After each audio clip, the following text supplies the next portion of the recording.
welcome everyone to 284 News. My name is Javon Wilson.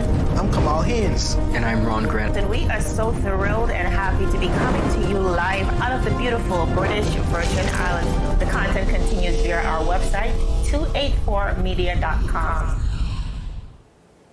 In today's news, 31 teachers leaving education system ahead of the 2021 to 2022 academic school year with 47 vacancies to be filled. The BVI Health Services Authority introduces QR code to speed up COVID-19 testing and results. And the Speaker of the House of Assembly takes COI attorneys to court on concerns of practicing law illegally in the BVI and also files for an injunction to have them discontinue services until after the October trial. The VI Sports and Culture Rebukes exploitation of VI athletes and some 413 unemployed persons denied NHI benefits. NHI 1 million system revamp still in its very early stages. We have all this and so much more after word from our sponsors. You're watching 284 News.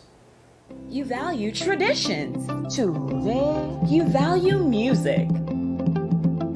You value education. Family. I love you. Service. Thank you. You're welcome. Love. Life. At Popular, we're committed to you and everything our community values.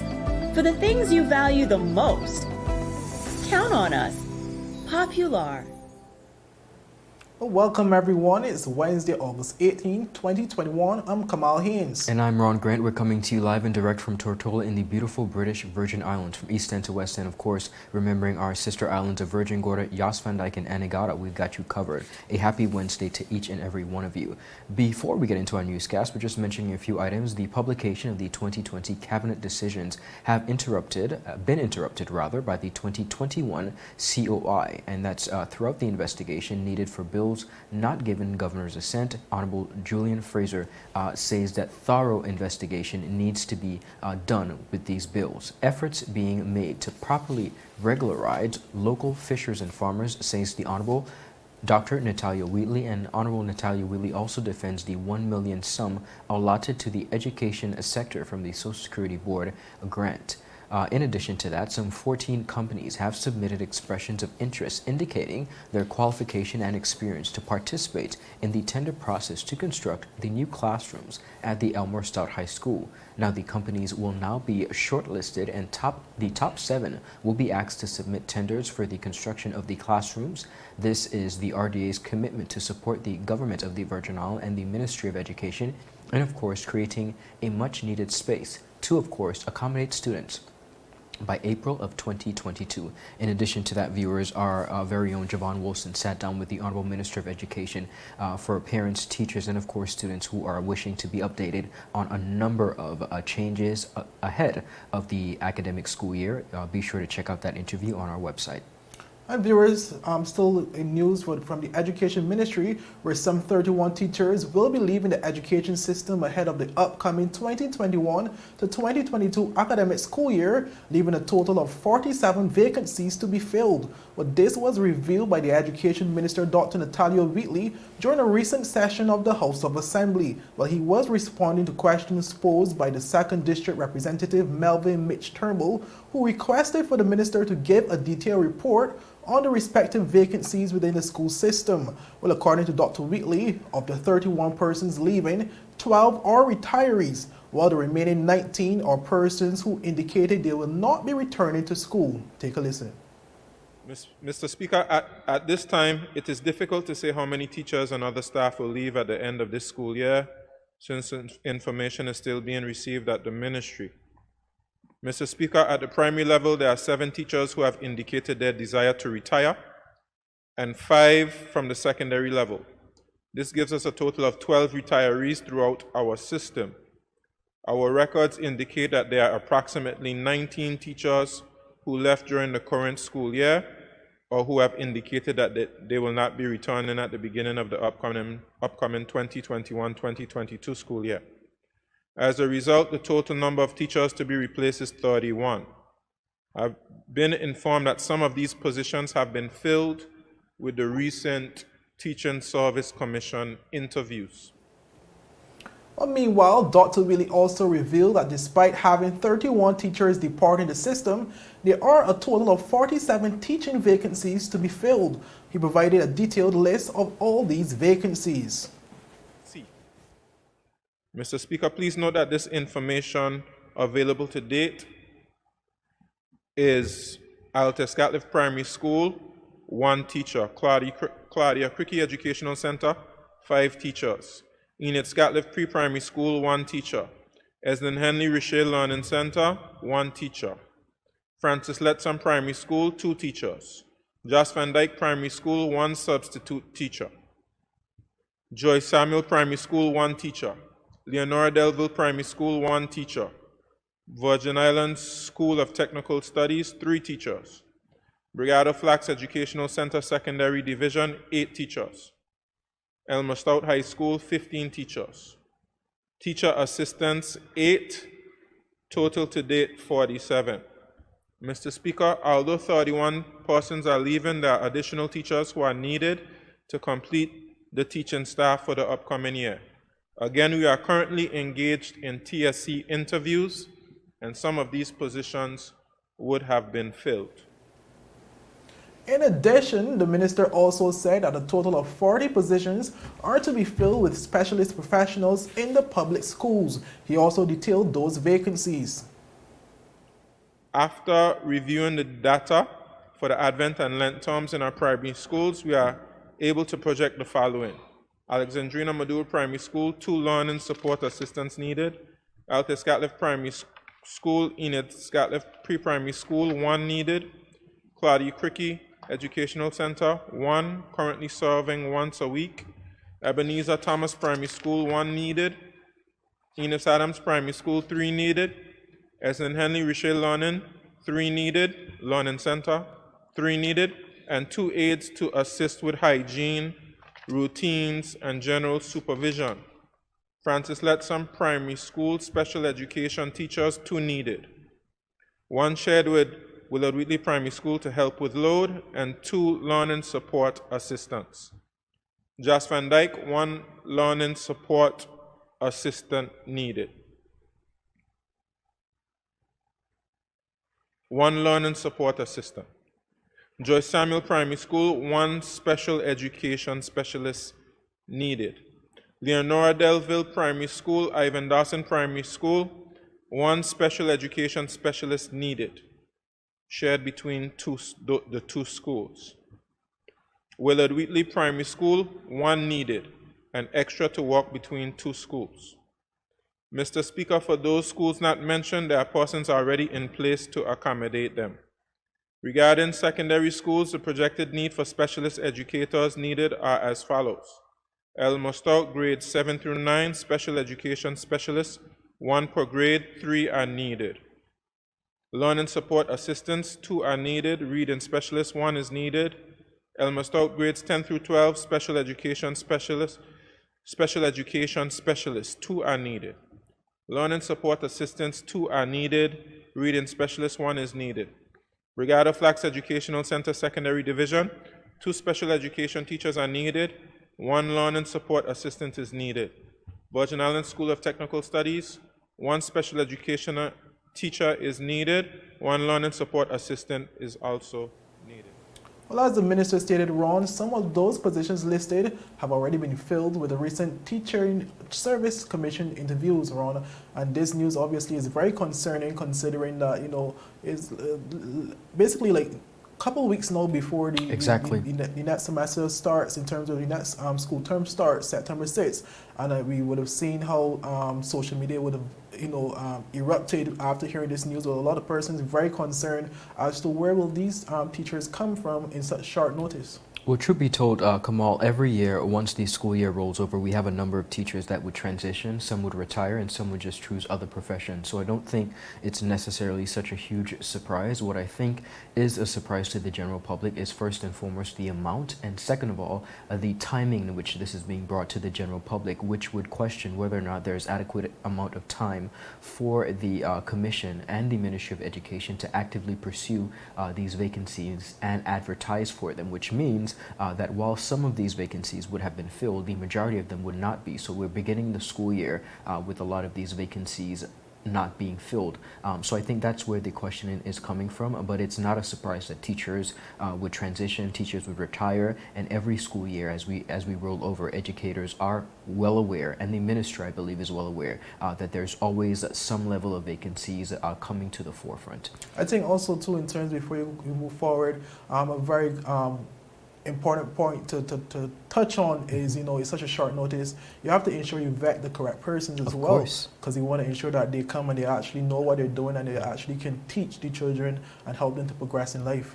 I think one of the utmost purposes that this will serve towards the Ministry of Education is that for a long time there have been many teachers, young professionals, and trained education professionals that have been wanting to fill vacancies within the education system as teachers, and they have been shortlisted, they've been ignored, they have been overlooked for various reasons, and now I think we're getting to a point where we're realizing that we cannot treat professionals like this based on our likelihood of them, whether it be nationality or training. We do have to give every qualified person an opportunity. Now, these are the same professionals, these 47 vacancies. I'm sure as the Ministry of Education goes through their listing, these are some of the same education professionals that they're going to go back to and beg them to come and teach when they've ignored them throughout the system for years. So we have to be very careful of how we're treating professionals, especially when it comes to the education professionals. Coming out of the BVI Health Services Authority, the British Virgin Islands Health Services Authority has introduced an innovative, personalized, quick response code, which really allows persons requiring COVID-19 testing to register and receive their results much faster, they say. Now, this initiative is being piloted at the Althea Scatliff Primary School and is expected to be rolled out of the territory within the upcoming weeks. The pilot program, which commenced this week, has been progressing well, and so far, users have been favorable in sharing their views with the BVI Health Services Authority. Now, this process commences with the provision of a QR code printout, which once scanned using a smartphone will transport the user to registration platform. Once the registration is complete, the user will receive a confirmation code, which will then be scanned for verification prior to testing. Now, the results of viewers will then be sent by email for the details already captured via the QR confirmation code into our computer system. The BVI Health Services Authority has also ensured, they say, that the location is equipped with Wi-Fi access to make it much easier to connect to the platform. For persons who do not have access to smartphones, they can also register online at the bvicare.com, that's althea.bvi.care.com, and secure a printed copy with the confirmation code. Those who are unable to register via phone or email will still be tested. Staff will register you, and you can request a printed copy of your test result. Now, viewers, the public is reminded that there are varying processes and times, especially for these processes, for the approved COVID-19 test. Antigen, of course, that's the rapid test, are generally processed within a 15-minute period, with PCR tests, which are processed within a 24 to 36-hour period.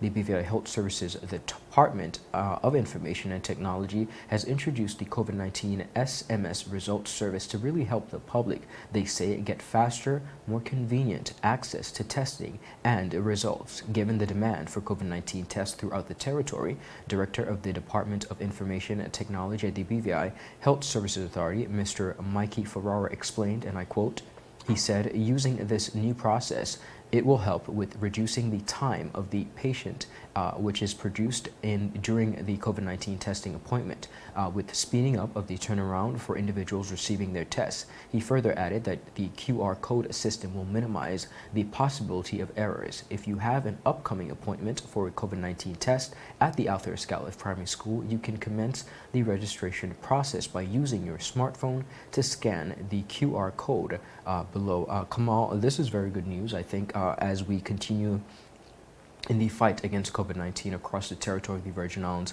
Any technology that can be used to really support a smarter and more efficient service, I think it's welcomed, and I do hope that persons who are eligible and can utilize the technology take advantage of it moving forward.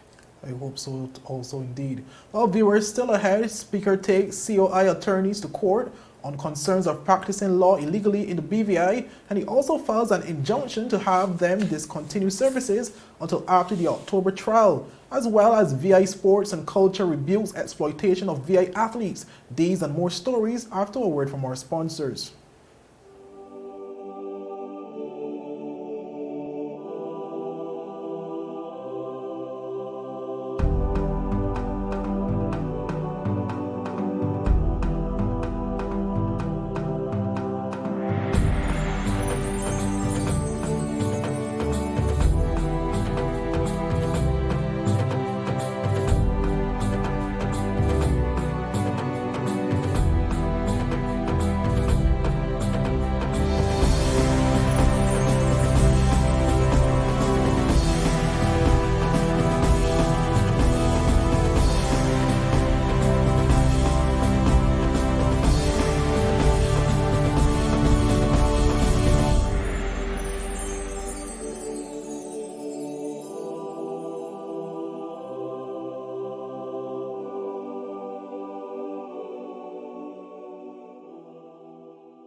Well, welcome back, viewers. The Speaker of the House of Assembly, Julian Willock, has taken the 3 attorneys of the Commission of Inquiry to court on the premise of practicing in the BVI without being admitted to the local bar. But this was revealed during a media conference held on Wednesday, August 18th by the Speaker. Well, take a listen.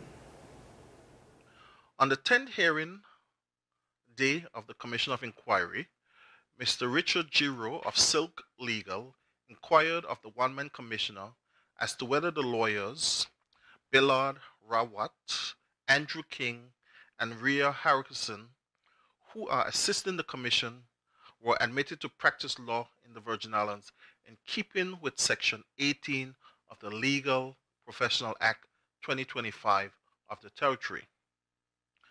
The one-man commissioner responded in the negative and further stated that they did not need to be admitted to practice law in the Virgin Islands in order to carry out their duties.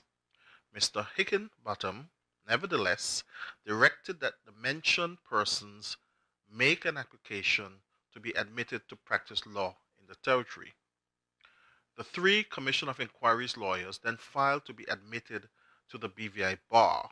However, a few months ago, I have instructed the House of Assembly attorneys, Silk Legal, to file an objection on the behalf of myself and the Deputy Speaker on the basis that the applicants have been practicing law in the Virgin Islands since March 2021 in breach of the Legal Profession Act.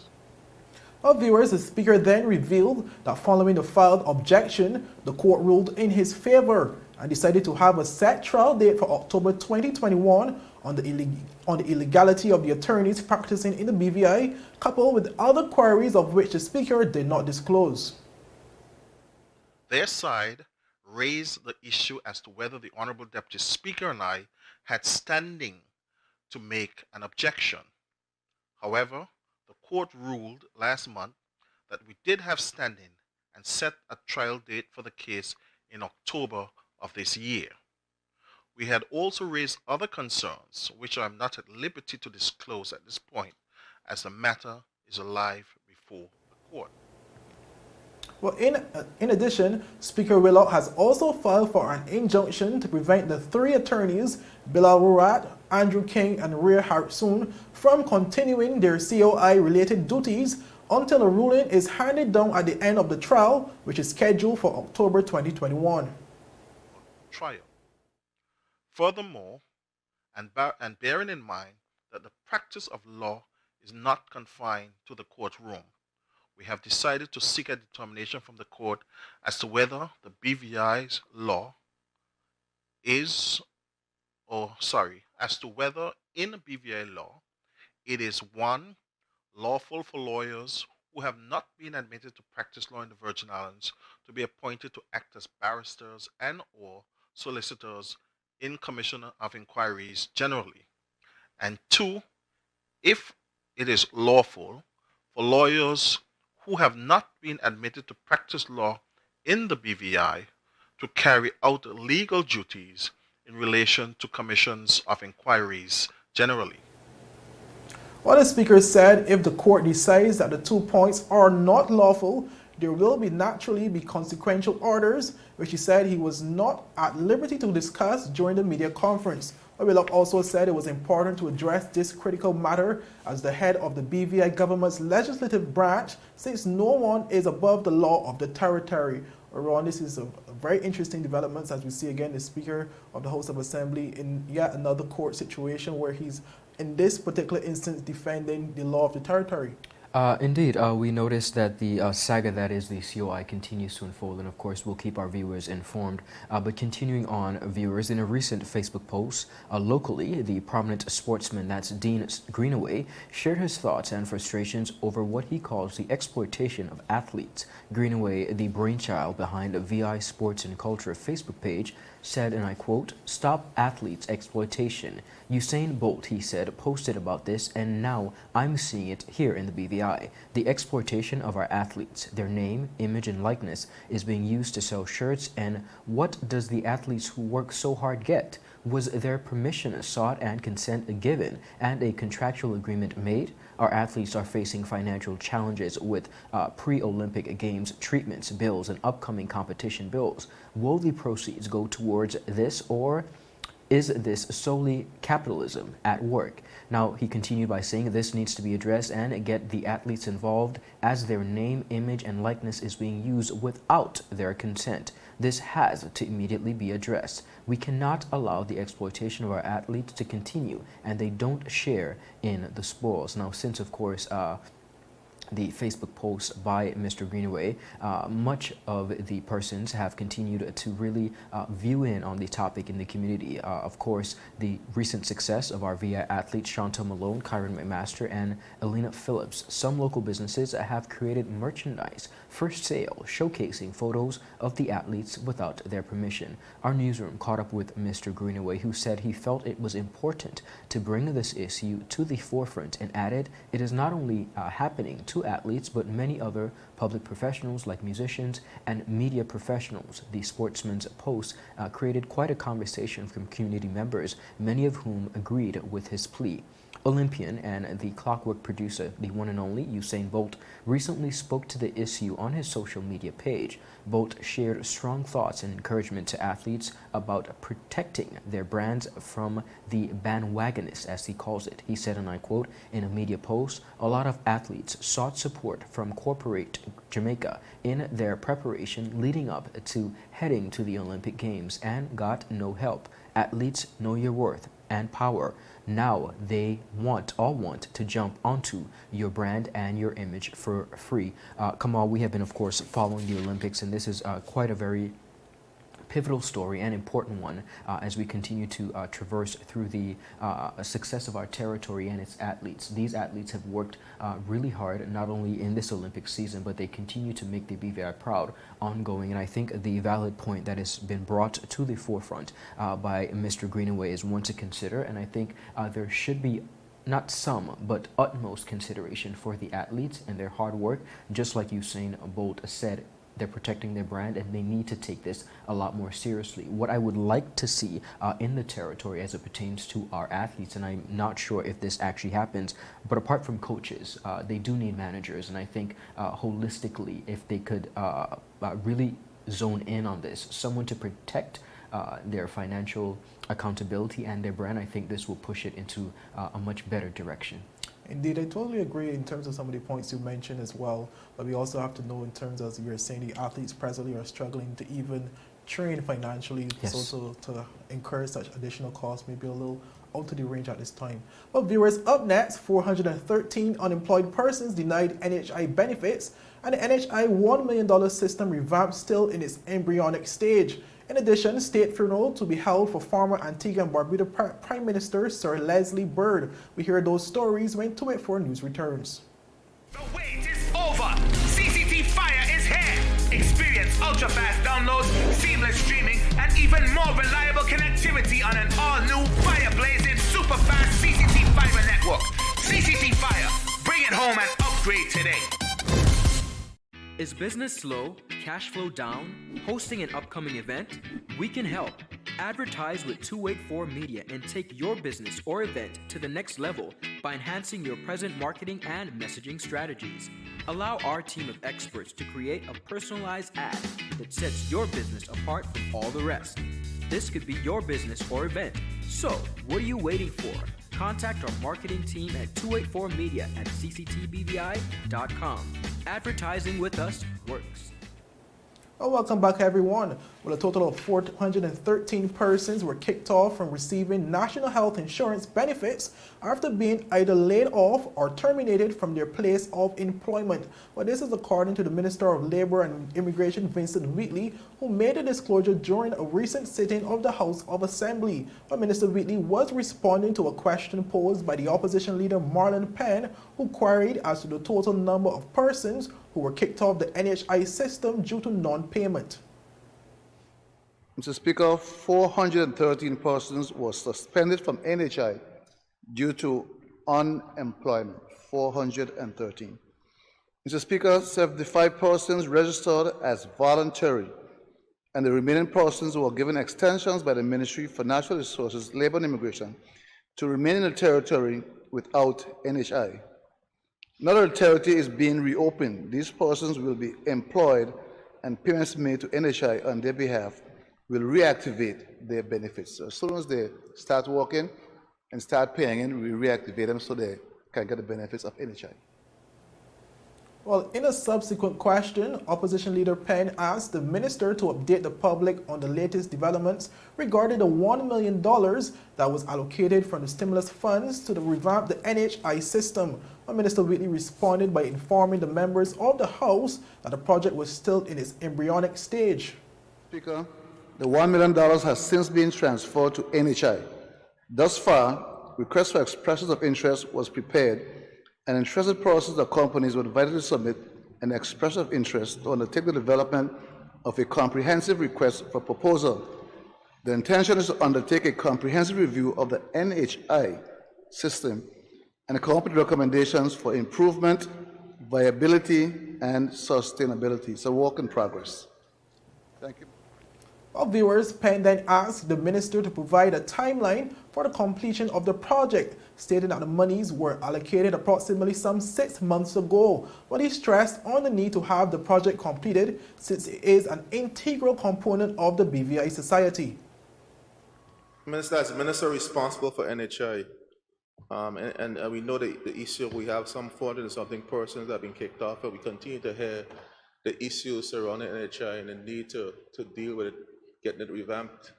Is there any timeline in terms of pushing this particular matter forward? It's been almost now, I think 6, 7 months since that money was allocated, if thereabouts, if I'm not mistaken. Is there any urgency, or what is your plan as minister to ensure that this particular exercise gets done, and we have some kind of idea in terms of what is necessary to get NHI back on track? Thank you, Mr. Speaker. My timeline was last week. I too wish it was further along. I will express to them the need to move this process along much further. NHI is an incredibly important thing to have for us. It's not working as it should, and it's my intention to get this fixed in as short a time as possible. That I promise you. Well, viewers, both the minister and Premier Andrew Foy have on many occasions issued concerns that the present national health insurance system, if not reviewed, has the potential to bankrupt the territory. Ron, this again here is very concerning news to the territory. Firstly, in terms of those persons who would have been displaced due to the COVID-19 situation, obviously, if unfortunately falling ill, not covered by the NHI system, which I would have seen from my personal experience in terms of seeing persons that I would have known who would have been relieved from their duties, having to go to a medical facility, for example, and having to face the full cost. It is an important issue, and I think that's one that's quite troubling to our society in these very present times. I do hope, and I'm not sure exactly what could be done in regards to the government of the Virgin Islands really making provisions. I do, however, question the numbers that have come forward, because based on the pandemic, we are now going to our second year, so the number of some 400. I don't know if that's accurate because when we look at the beginning of the pandemic, I think it's very important to look at the hospitality industry in and of itself is more than in 400, and many persons are still without jobs. So this is a story, definitely, viewers, that we're going to be continuing to follow. Yes. And before you go, I would have also reached out to the Minister of Natural Resources to get a follow-up as it pertains to your point, but up until news time, there was no response. All right, so viewers, we'll have that for you, but we're out of time. We thank you so much for tuning in. I'm Ron Grant. And I'm Kamal Haynes. Thank you for joining us, viewers, and join us our Facebook and our Instagram pages just to be updated with the latest news. Thank you for joining us.